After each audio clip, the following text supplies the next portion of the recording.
গরুরে যে আদর যত্ন করে খাওয়াইতেছেন, এত আদর যত্ন যদি ভাইজান রে করতেন, ভাইজান কিন্তু গরুর থেকে মোটা তাজা হয়ে যেত, এরকম হোক না কাট কাট থাকতো না। আয় সামনে কুরবানির ঈদ না, গরু বিক্রি করতে হইব, এর লেগে আদর যত্ন করে খাওয়াই দিচ্ছি। তোর ভাইরা তোর বিক্রি করতে পারুম না, তাই আদর যত্ন করে খাওয়াইও না। কি কও ভাবি তুমি এটা? তুমি গরু বেচবা? আমিও তো সামনে কুরবানি দেবো, গরু খুঁজতেছি, গরু কিনুম। তোমার গরুটা আমার খুব পছন্দ হয়েছে, তোমার গরুটা আমি কিনতে চাই। কত দাম? ৮০,০০০ টাকা। ৮০,০০০ টাকা?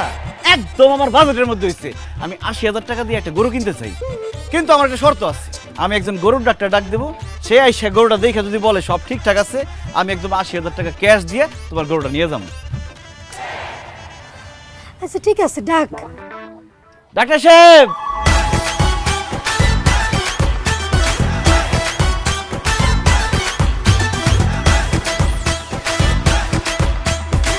গরুটা একটু ভালো করে দেখে দেন। গরুটা যদি ঠিকঠাক থাকে তাহলে আমি ভাবির কাছ থেকে ক্যাশ ৮০,০০০ টাকা দিয়ে কিনবো এক্ষুনি।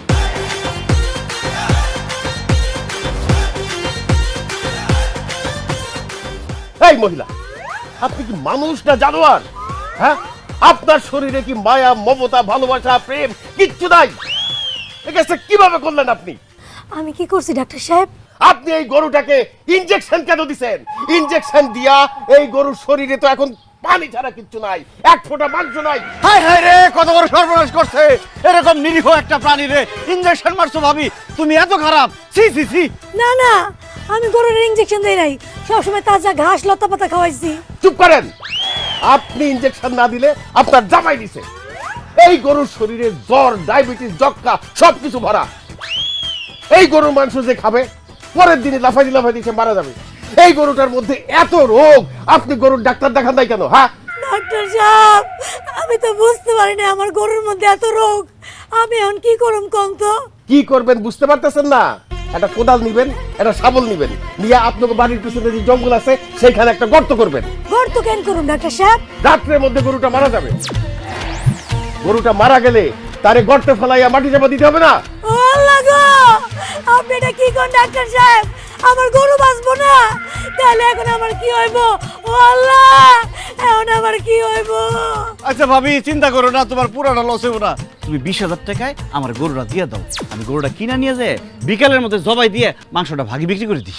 ওই সানি, তোর কি মাথা খারাপ হইছে? ৮০,০০০ টাকাতে আমার গরু আমি ২০,০০০ টাকায় বিক্রি করুম? আপনি যে ২০,০০০ টাকা পেতেছেন এইটাই তো বেশি।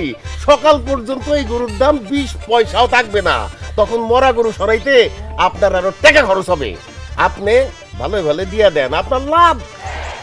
ও ভাই, তাহলে ২০,০০০ টাকা দে আর এটা লয়ে যা। ঠকে দিতেছি, তারপরে দেই। ভাবি তো কি আর করার। কি ব্যাপার আব্বা,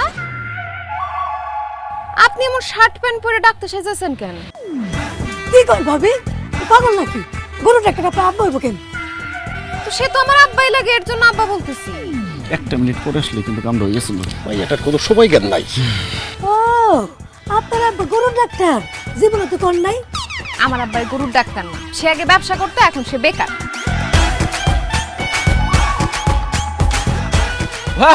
ভাবি হয়েছে কি, আমার শ্বশুর আব্বাই সত্যি সত্যি পশুর ডাক্তার। সে ৬ মাস আগে যে পশুর ডাক্তারের প্রশিক্ষণ নিয়ে পশু ডাক্তার হয়েছে, আমার বউ টুম্পা সেটা জানে না। চুপ! আরেকটা মিথ্যা কথা কবি না। তোর জামাই শাশুড়ি মিরা আমারে বোকা বানাই যাইছস। কি ভাবছস আমারে বোকা বানায়া গরু কম দামে কিনে নিয়ে যাবি? আজকে তোকে দুইজন রে ঝাড়ু দিয়ে পিটামু খারাপ। এটা কেমন কথা বলেন? ধারণা পিটাবে? আব্বা খেলে, আবার আমার